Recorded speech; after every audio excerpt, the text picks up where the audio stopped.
Hoy me da mucho gusto, como todas las semanas, hablar con el doctor Héctor Aguilar Camín, escritor, historiador, periodista, director de la revista Nexus. Querido Héctor, ¿cómo estás? Buenas tardes.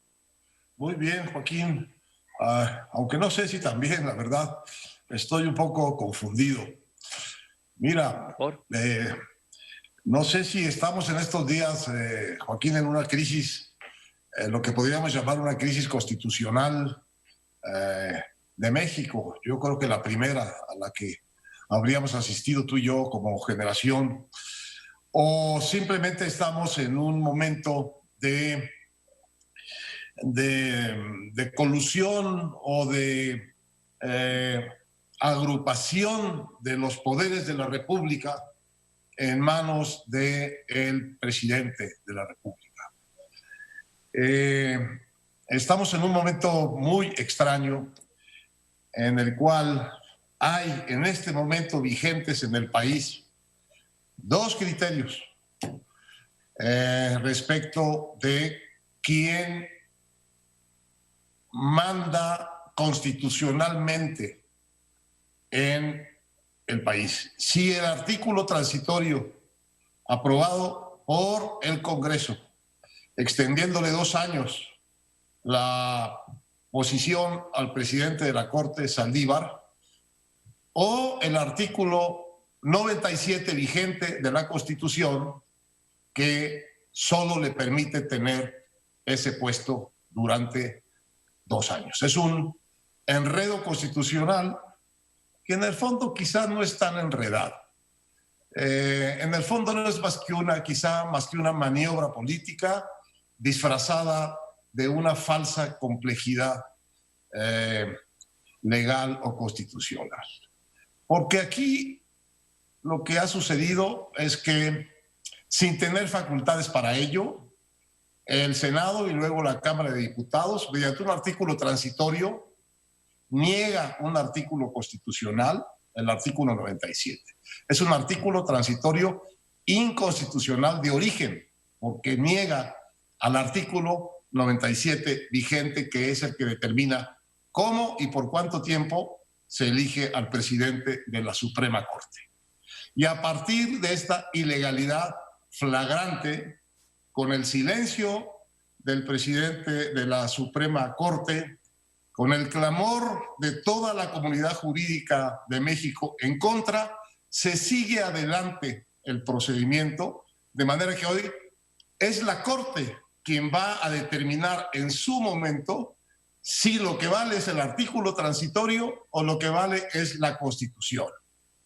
Un pequeño enredo jurídico que en el fondo todos sabemos bien que se trata simplemente de un momento triste en la trayectoria del presidente de la Corte, que, por decirlo sencillamente, se ha entregado aquí, se ha puesto aquí en manos de una maniobra que inició desde luego el presidente de México para alargar el periodo de presidencia del ministro Saldívar, porque se siente cómodo con él, porque siente que es el único capaz de llevar adelante la aplicación correcta de la ley, de la nueva ley del Poder Judicial, y porque no le parece que haya otro ser indispensable para aplicar esas leyes que el ministro Saldívar.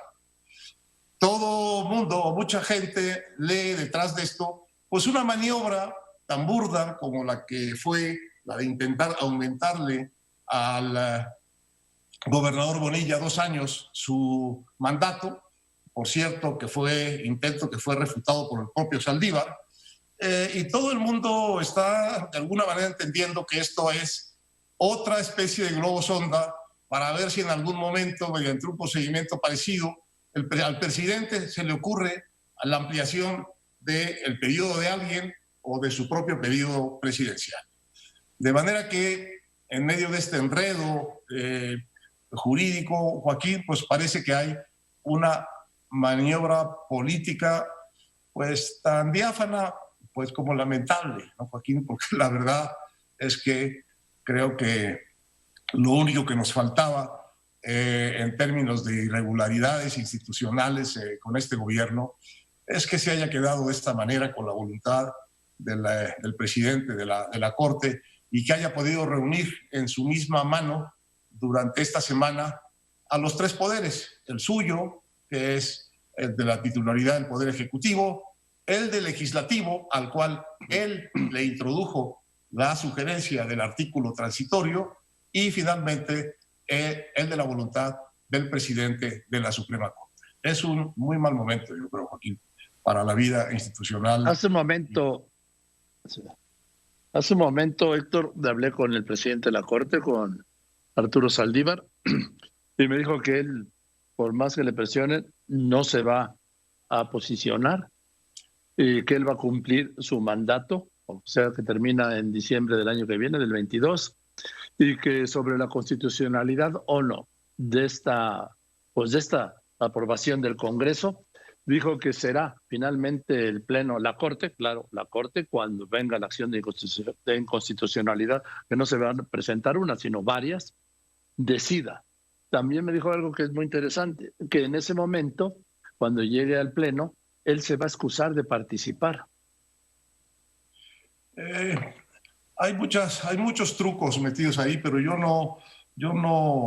mí no me alcanza, digamos, mi cabeza constitucionalista para entender todas esas cosas muy complejas. Lo que yo veo es que el Poder Legislativo introdujo en la votación de una ley normal, de una ley que no necesita mayoría constitucional, introdujo un artículo transitorio inconstitucional, y que el presidente de la Corte ni ninguno de sus ministros alzó la voz para decir desde el primer momento que el Poder Legislativo no tiene ese poder, no tiene el poder de cambiar la Constitución mediante un artículo transitorio. Eso es lo que yo entiendo. Y que el único artículo válido es el que está en la Constitución, que es el 97. De manera que el presidente de la Suprema Corte, con su silencio, y los ministros con sus silencios, lo que han hecho es permitir que el Poder Legislativo viole la Constitución, interfiera en el poder judicial, o sea, en el poder de la Corte, que es la única institución que es garante, que garantiza la vigencia de la Constitución, y que a través de esta maniobra la presidencia de la Corte acabara diciendo que sí a lo que explícitamente, ya en una lógica política, el presidente dijo que quería hacer. Todo esto, los tres poderes han cumplido, Joaquín, lo que le oímos decir al presidente López Obrador que quería, que se quedara este ministro presidente 2 años más contra la Constitución, contra el artículo 97, porque a él le parece un hombre confiable y honesto. Es, si algo, frente a algo estamos, es frente al capricho político personal y personalizado frente a la Constitución de la República. Me parece una noticia muy triste. Bien, Héctor.